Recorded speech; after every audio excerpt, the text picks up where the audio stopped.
Dalam artian bukan gereja doang. Jadi keharaman masuk gereja itu karena ada berhalanya, ya. Nah, karena dia alasannya berhala berarti bukan gereja doang, tetapi juga setiap tempat yang ada berhalanya itu diharamkan masuk dibagi ya. Kiai Ali Maksum menjawab, jika Gus Dur tidak mau diundang berceramah, kapan orang luar Islam mendengarkan Al-Quran? Nah,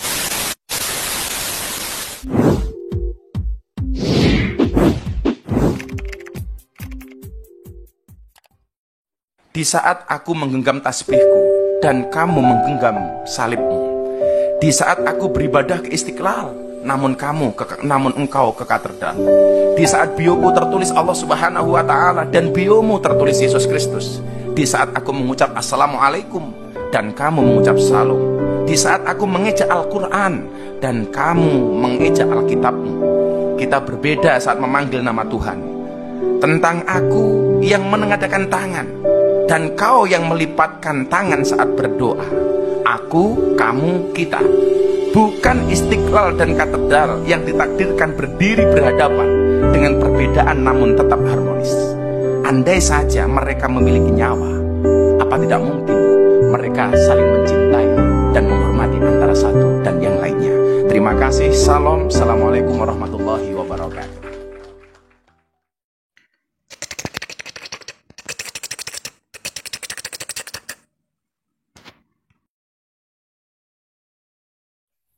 oke, kita akan ketik sejarah ulama yang pernah ceramah di gereja. Siapa saja kita telusuri.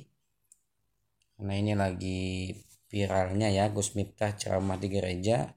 Maka kita akan telusuri selain Gus Miftah siapa saja ya. Oke. Nah, di sini yang keluar Gus Miftah. Ini. Terungkap kenapa Gus Dur mau ceramah di gereja. Nah, ini di sini ada Gus Dur ya, yang tentunya almarhum ini adalah tokoh besar NU yang ternyata teman-teman juga bikin kontroversi beberapa kali ya, bahkan bukan hanya sekali. Beliau ceramah di gereja. Oke, kita buka beritanya. Oke, loh di sini disebutkan NU Online. Jadi ini berita NU Online. Jakarta NU Online Kiai Haji Abdurrahman Wahid atau yang akrab kita sapa Gus Dur beberapa kali diundang berceramah di gereja. Ia menerimanya. Meskipun menjadi geger di kalangan umat Islam, dia melakukannya lagi di berbagai tempat. Artinya bukan cuma sekali teman-teman ya.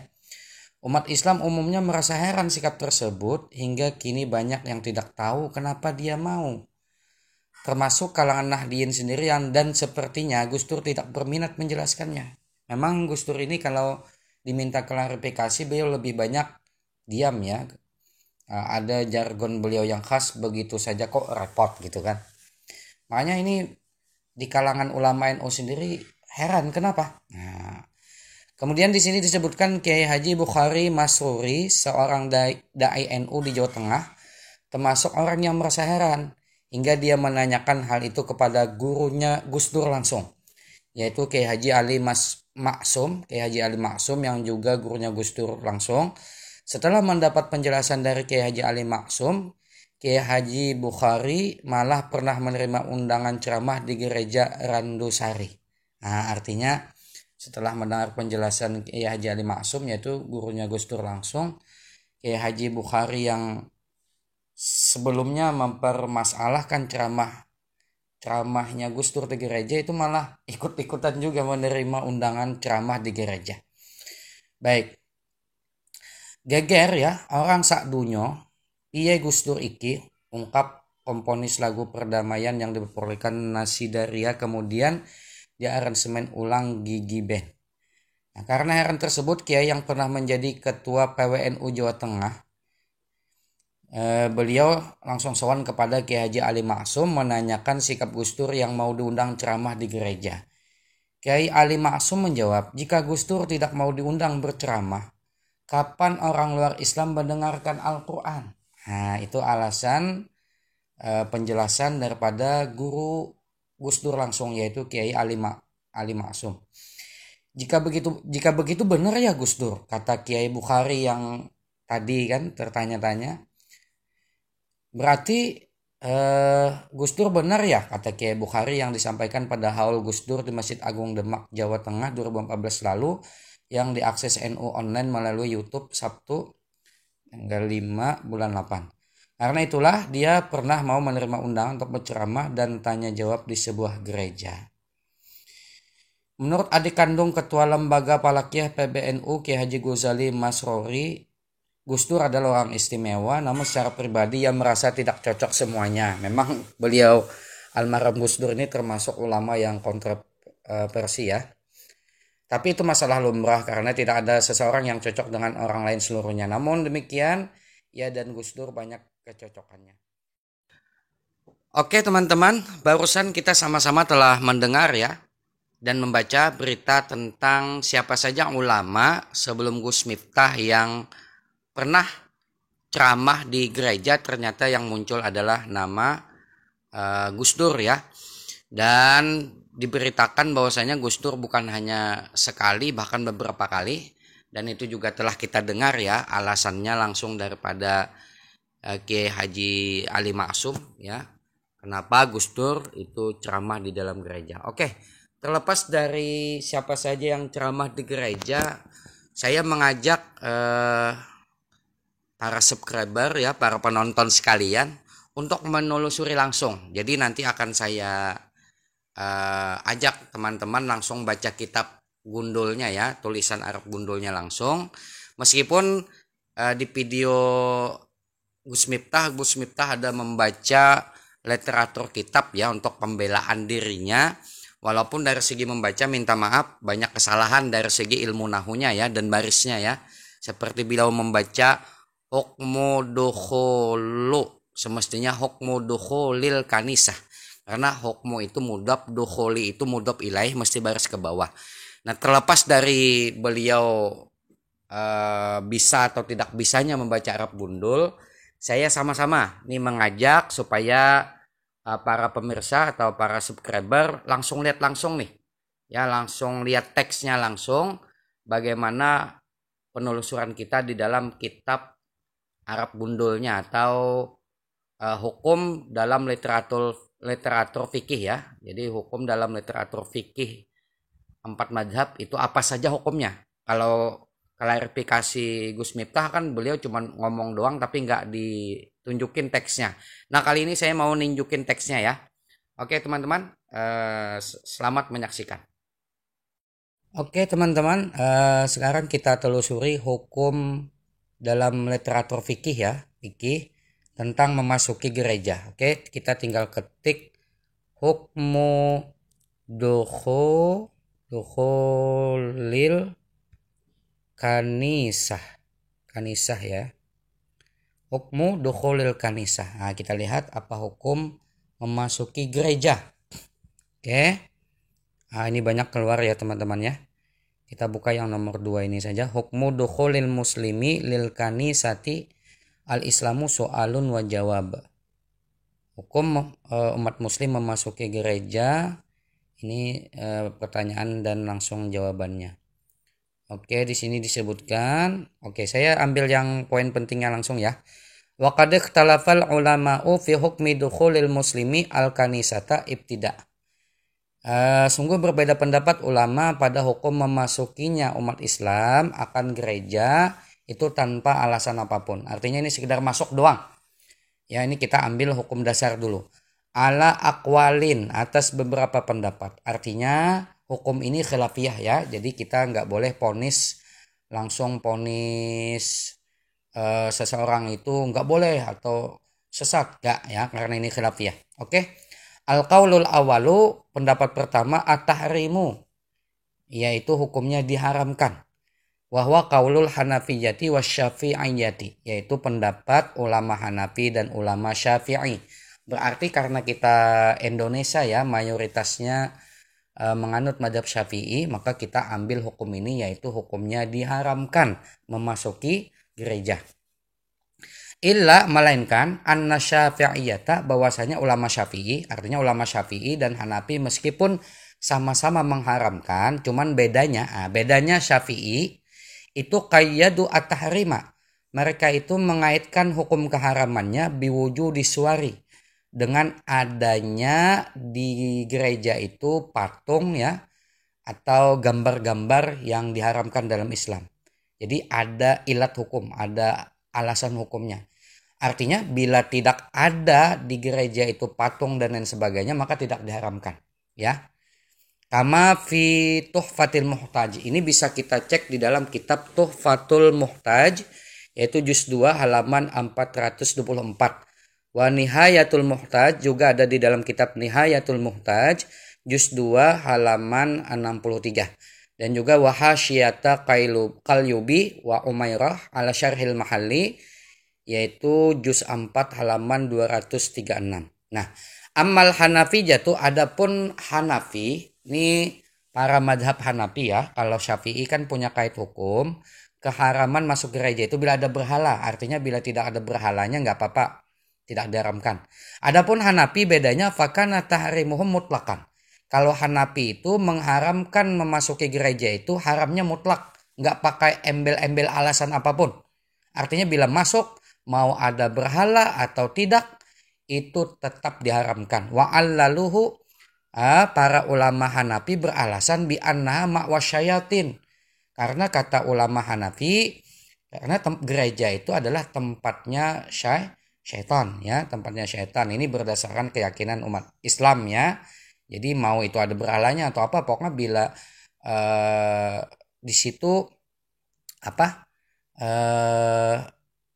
diritualkan atau disekutukan Allah Subhanahu wa taala, maka itu jadi tempatnya para syaitan. Ini bukan kata saya ya, saya cuma membaca literatur kitab fikihnya saja ya. Kama qala Ibnu Najim minal Hanafiyah fil Bahri Ra'iq. Ini sebagaimana Ibnu Najim pernah mengatakannya di dalam kitab Bahri Ra'iq, yang mana Ibnu Najim ini adalah ulama di kalangan Hanafi.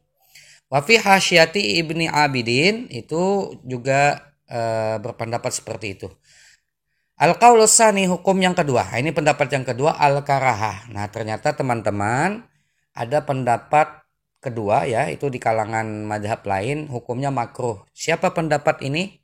Wahwa qaulun indal Hanabilah. Ini adalah pendapat di sisi ulama para Hambali ya. Jadi madhab Hambali ini mengatakan cuman makruh. Arti makruh itu kan kalau kita laksanakan tidak berdosa, ya enggak? Cuman lebih baik kita tinggalkan. Nah itu. Illa melainkan anna ba'dahum qajjadal karahah, melainkan bahwasanya sebagian ulama Hambali. Jadi ulama Hambali ini pun terjadi dua pendapat. Ada sebagian ulama Hambali ini mengkaitkan kemakruhan itu bima idawu jidati suwaru fil kanisati. Apabila ditemukan itu aswaru itu ditemukan berhala, patung ya di dalam gereja tersebut. Artinya Imam Ahmad bin Hambal ini ada sebagian ulamanya memakruhkan itu dengan alasan adanya berhala. Beda dengan Syafi'i. Syafi'i itu kalau ada berhala justru diharamkan. Oke. Wa qala Syekhul Islam Ibnu Taimiyah rahimahullah fil Fatawal Kubra juz 5 halaman 327. Wal madhabul ladzi alaihi ammatul ashab, kata Ibnu Taimiyah, madhab yang ke atasnya kebanyakan al-ashab memperpegangi ya, karahatu dukhulil kanisah al-musawwarah, makruhnya memasuki gereja yang ada berhala di dalamnya atau ada gambar-gambar yang diharamkan di dalamnya. Wahadah wassawab, dan ini adalah pendapat yang benar, alladzi la raiba fihi wala syakka intaha, yang tidak ada keraguan lagi padanya, kata Abu Hanifah. Jadi kesimpulannya begini teman-teman, ada dua pendapat. Yang pertama mengharamkan memasuki gereja, yang kedua memakruhkan. Ibnu Taimiyah memenangkan pendapat yang memakruhkan. Dan alasan yang mengharamkan atau memakruhkan itu masing-masing kaitnya sama ya. Kaitnya sama yaitu berupa bila ditemukan berhala. Nah, terkait dengan adanya berhala sebetulnya teman-temannya bukan masuk gereja doang. Kalau ilat hukumnya ya, alasan hukumnya adalah berhala, bukan masuk gereja doang.